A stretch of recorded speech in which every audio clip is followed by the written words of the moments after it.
the new chapter, that is chapter number 3, Science 1, Chemical Reaction and Equation. So today I will start with the topic chemical reaction. Now what is the chemical reaction means? We have already studied in the previous classes about the atomic structure. So in atomic structure, what we have seen, the atoms have the tendency to attain the octet or duplet in its outermost orbit, in its atomic structure, in the electronic configuration, isn't it? Either they want to take the electron from the other atom and make the outermost orbit 8 electrons or 2 electrons in the second orbit, isn't it? So for that, they either used to give the electron from the outermost orbit, or they take the electron from other to make it octet or duplet. Okay, so during this giving and taking of the electron in the outermost orbit, they form a bond, and this kind of bond we know as the ionic bond. Another kind of bond we know that which occur during the sharing of electrons. We have seen for the carbon atom. Carbon has 4 electrons in its outermost orbit, so it cannot give out all the 4 electrons or take the 4 electrons to make itself octet. So for that, it shares the electrons from the other atom, and they very willingly do bonding with the hydrogen atom. They shares the atom, and that kind of bond we called it as the covalent bond. So during the making of bond, during the breaking of bond, making and breaking of bond, some reaction takes place. So that kind of reaction is known as chemical reaction. Okay. So in chemical reaction, we can see the changes in the composition of any object or anything. So these changes can be physical change, or this change can be chemical change also. So what is the physical change? When the composition remains same, but the same size, state changed, it is known as physical change. So let me give some example, more conveniently you will understand that. So take one glass of water. So what is the state of water? Liquid. So if you keep that water inside the freezer for 1 hour, what you find, it will transform into the ice. So what is the state of ice? Solid.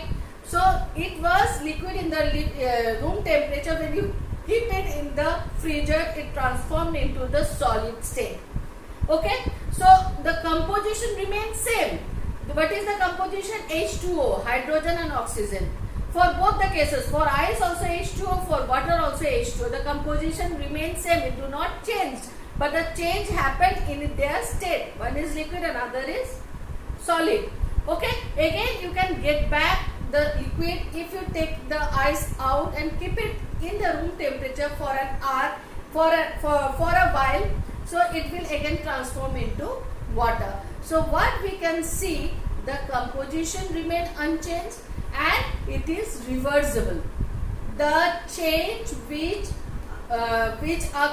is reversible is known as physical change. Again, if you boil that water in the oven, what you find, it will transform into gaseous state, because by the process of evaporation. If you cool down that water vapor, it will again transform into water. So first of all, it was in the liquid state. When you heat it, it will transform into the liquid state. Again, when you cool it, condensation, that is known as evaporation occur. When you cool it, that is the condensation. When you condense that water vapor, it will again transform into liquid state. So reversible change. So any changes which is reversible is known as physical change. Any changes where the composition remains same, but the state, shape, size changes is known as physical change. Whereas in chemical change, the total composition changes is known as the chemical change. Total composition means, suppose I have taken potato, I have taken onion, I have taken spices. Okay, So if I cut that and make curry out of that, sabji or curry out of that, so it mixed and heated and it becomes transformed into curry. Its taste changes, its look changes, everything changes. Can I get back this potato or this onion or the spices or whatever I put inside the curry? Can I get back individually? No, not at all. They have lost their composition while it has been cooked. Okay, so when I cooked all this thing and transformed into something else, so that changes is known as chemical change. So in other way, the change which is irreversible, which cannot be reversed again, is known as chemical changes. Clear?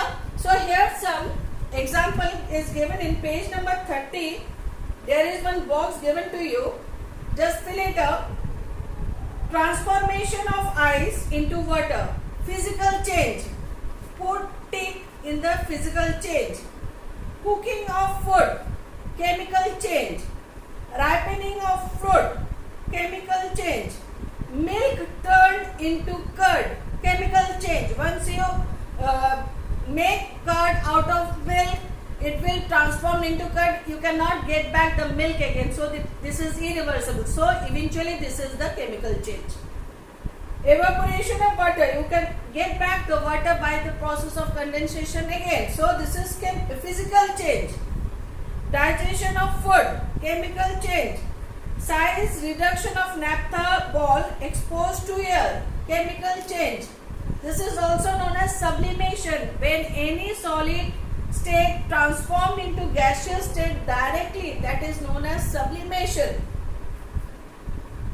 Staining of Shahbadi or Kadappa tiles by lemon juice, chemical changes. Breaking of glass object on falling from height, it is chemical changes. Why? Here some example of chemical reactions are given in the page number 31. Just go through it.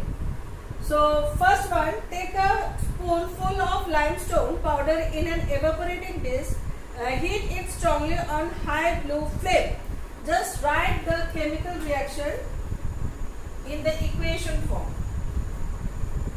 Limestone CaCO3, when it is heated, it transforms into CaO plus CO2.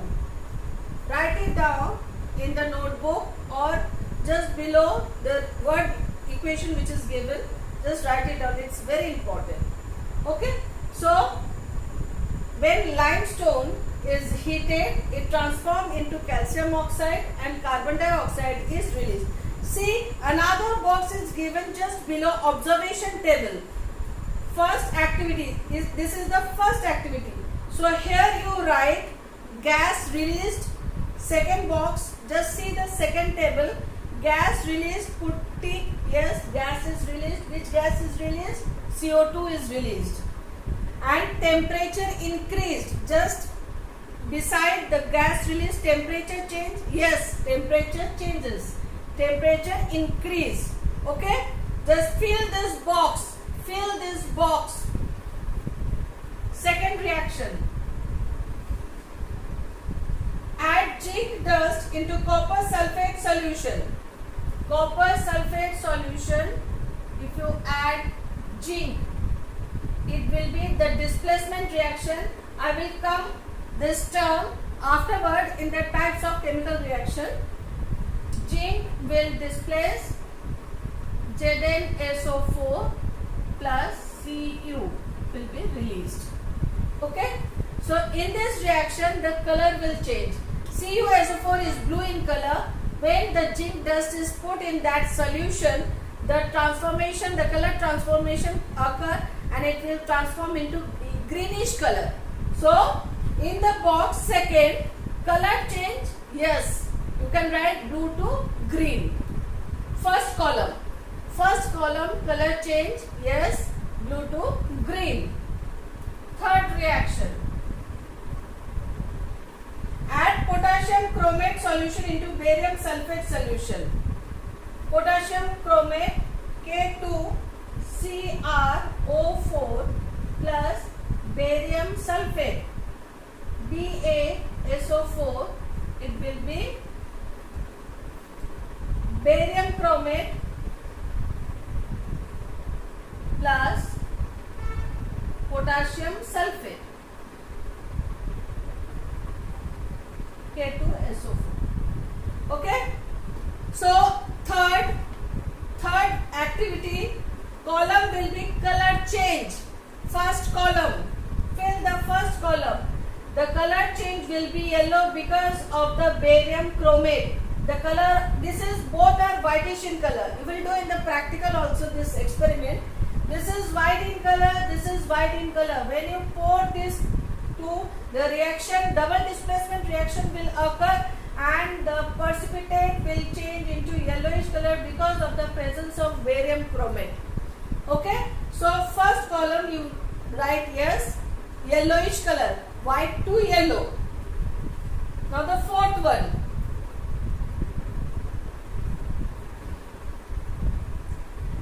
add sodium carbonate solution to the calcium chloride. So write the chemical reaction, Na2CO3 plus calcium chloride. The reaction will be CaO3 plus 2NaCl. Here the temperature changes. Third column, temperature changes. It increases because of the calcium carbonate. Okay, because of the formation of calcium carbonate, the temperature increases. The last one, last reaction, take phthalic anhydride in the evaporating dish. Phthalic 2C8H4O3. When it is heated, it reacts with oxygen. When it is heated, it reacts with oxygen.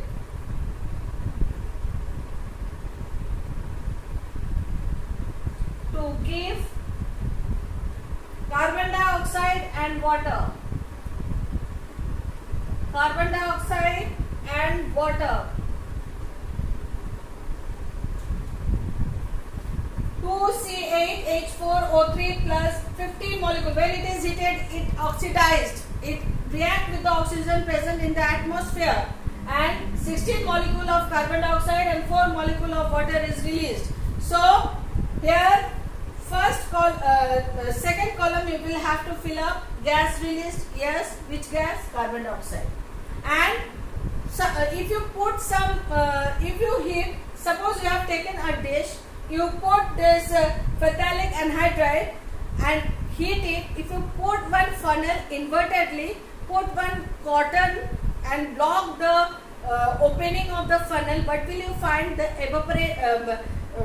water bubbles or the water droplet collected on the wall of the funnel. So that is nothing but the water which has been evaporated through the reaction and accumulate on the wall of the funnel. Okay, so these are the reactions, these are the chemical reactions which these are the example of some chemical reactions which are given in your textbook along with the observation table. If you find any doubt in that, you just write in the comment box, I will clear it out. Now the chemical equation. So chemical equation, just now I have taken 5 examples you have seen. So let one take another example, zinc plus copper sulfate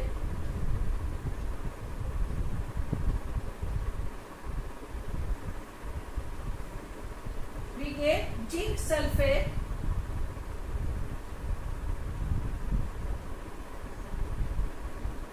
plus copper. Zinc plus copper sulfate, arrow, zinc sulfate plus copper. Okay, so this is the word equation. So I have written complete spelling of zinc, complete spelling of copper sulfate, complete spelling of zinc sulfate, and complete spelling of copper here again. So this is little bit lengthier, but these are the complete word I have written. So this kind of equation is known as word equation. If I write the symbol of it, it will take the lesser space as well as the lesser time to write the any equation. So if I write Zn, that is the symbol of zinc, plus copper sulfate CuSO4 arrow zinc sulfate ZnSO4 plus Cu. Okay, so Zn is the symbol of zinc, copper sulfate symbol CuSO4, zinc sulfate ZnSO4, copper again Cu. So these are the symbol. It took little space, also little time to write any chemical equation or any chemical changes. So this kind of symbolic representation is known as chemical equation. This is word equation, this is chemical equation. Okay, so there are some process, 6 process to write any chemical equation. So what are they? First criteria, first point of writing any chemical equation is I have to put the arrow in between the thing which I have taken for the chemical reaction to occur and the product which is formed after the reaction on the right hand side. So first of all, first criteria is the writing of the arrow. Where it should be written? It should be written in between the thing which is going to do the chemical reaction and the product which is formed afterward. So the thing which are taken for the chemical reaction is known as reactant, and the thing which formed after the chemical reaction is known as product. Clear? So first criteria, I must write the arrow directing towards the product in between the reactant and the product. So reactant, here there are 2 reactants, so that will be the reactants. Here there are 2 products, that is the product. Reactant can be 1, can be 2, can be 3, can be 4, whatever. Likewise, product can be 1, can be 2, can be 3 and 4 also. So if there are more than 2, whatever the reactant is, just add on putting the plus sign here. Suppose I need the 3 reactant, I will put the Zn plus CuSO4 plus whatever the reactant needed, that will be added to it. So likewise, if some 3 product is produced, then plus that product plus that product, likewise I will go with the plus sign.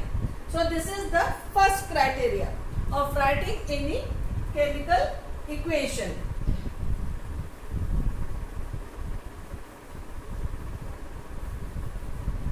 Second criteria.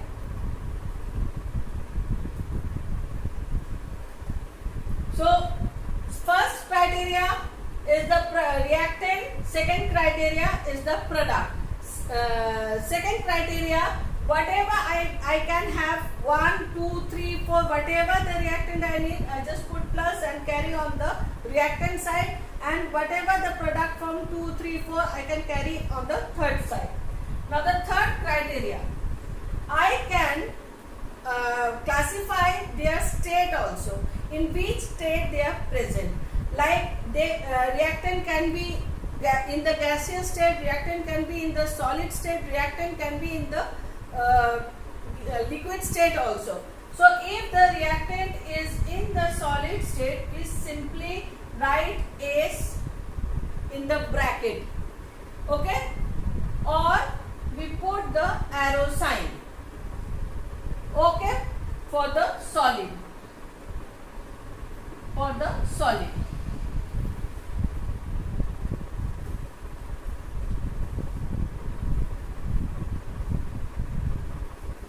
For the liquid, I just put L, or for the solution, or we can use AQ.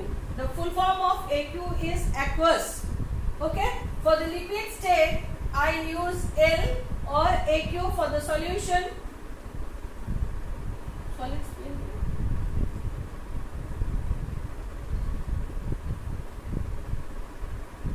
For the gaseous, we just use G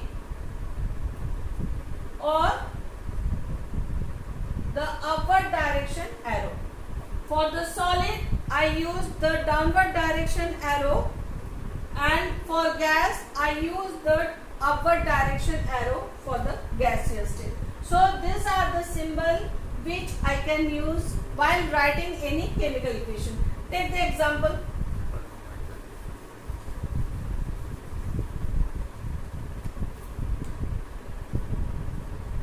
Same example, let's take CuSO4. CuSO4 is the solution, so I will take AQ plus zinc dust. It is in the solid state.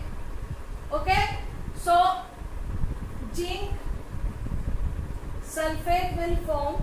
It is again in the liquid state plus copper. Copper will form, which is in the solid state. So this is how we can solid state. Instead of S, I can write this also. Instead of this, I can write this also, arrow also. Okay, so you don't have to write the both of them, either of it. Okay, either you can write S or the downward arrow. Don't write both the thing. Okay, so this is how we can do the say the state of that particular reactant or the product which is formed. Okay, now the fourth criteria. What is the fourth criteria? Sometimes what happen,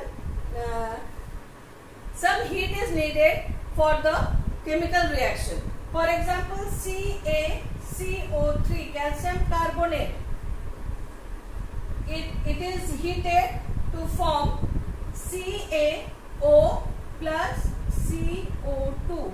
So heat, if any reaction need heat, I just use the triangular sign.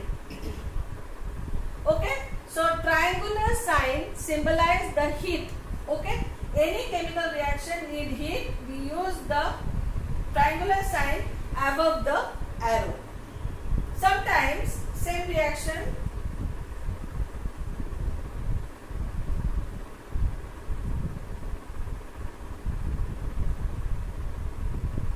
in this reaction, this is a displacement reaction. In this reaction, zinc sulfate is formed along with the copper, and also the heat also released in this reaction.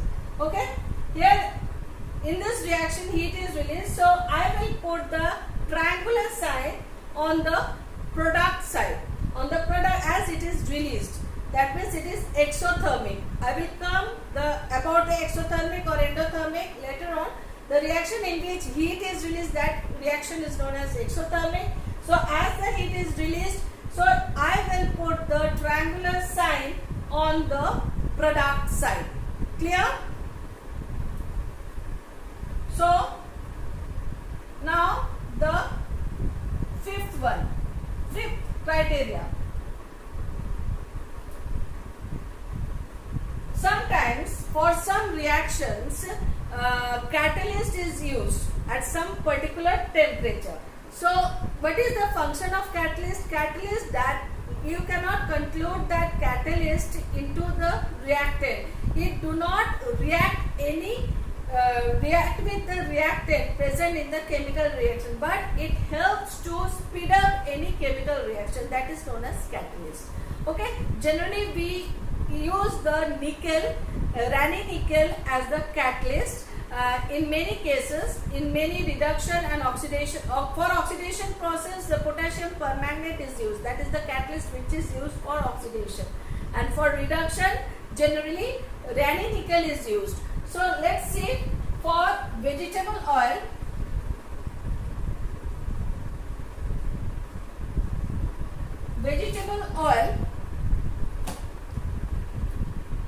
if I want to transform the vegetable oil into the ghee, vegetable ghee or banaspati ghee, so I have to reduce it. Reduce means I have to react the vegetable oil along with the hydrogen.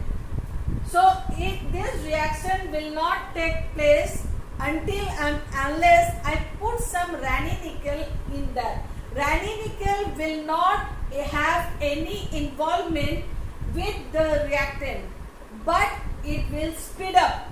It will speed up the reaction.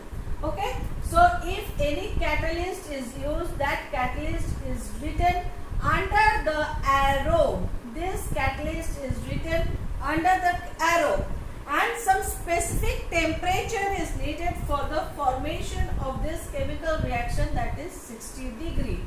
So if any specific temperature is needed for any chemical reaction, the temperature is written along with the catalyst which is required for specific chemical reaction, that is also written below the arrow, or sometimes you can write above the arrow also. So it will transform into banaspati ghee. So this is the fifth criteria. Okay. So for reduction or for oxidation, some kind of catalyst is required. To show the catalyst, you have to write either below the arrow or above the arrow, and if some specific temperature is needed, that is should be also mentioned either above the arrow or below the arrow. Now the sixth and last criteria.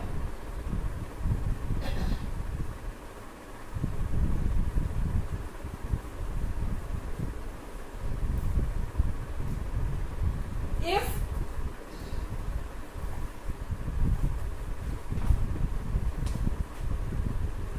suppose copper is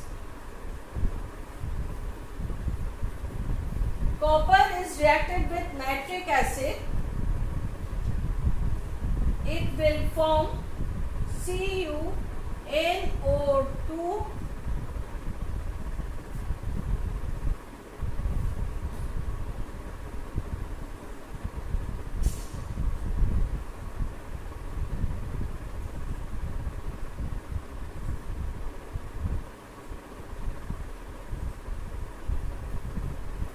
you have taken copper, nitric acid. So here nitric acid play a very important role. If you take the concentrated nitric acid, concentrated you have to mention CONC. If the nitric acid which is been taken is concentrated, but is the concentrated pure? Concentrated is pure form. No water is added to it. It is raw form. Raw form of nitric acid.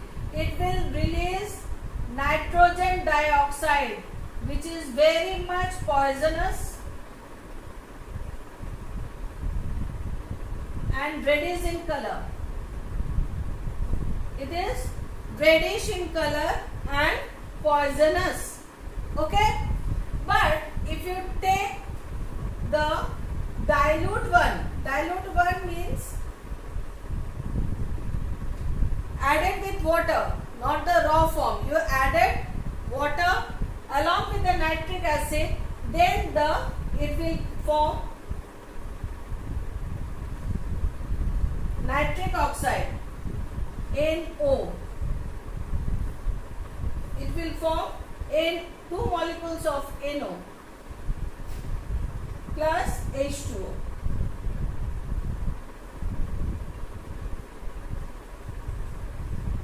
If you take dilute, it will form 2 nitric oxide, which is not at all poisonous and which is colorless. It is not non-poisonous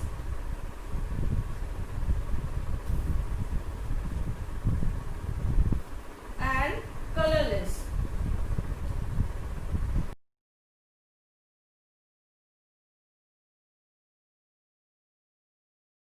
You can write dilute or concentration, just beside the reactant or the product which is formed.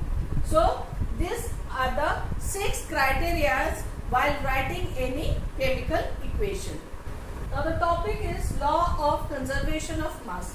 To understand this law, let's take one example which is given in your test book. One experiment is given, page number 33. In a conical flask, they have taken the solution of NaCl, sodium chloride. So solution of NaCl. So aqueous solution, and again they took one test tube. In that test tube they have taken silver nitrate solution. Okay, they tied that test tube along with a thread and put that test tube inside the conical flask, and they covered the mouth of that conical flask with the help of a rubber cord.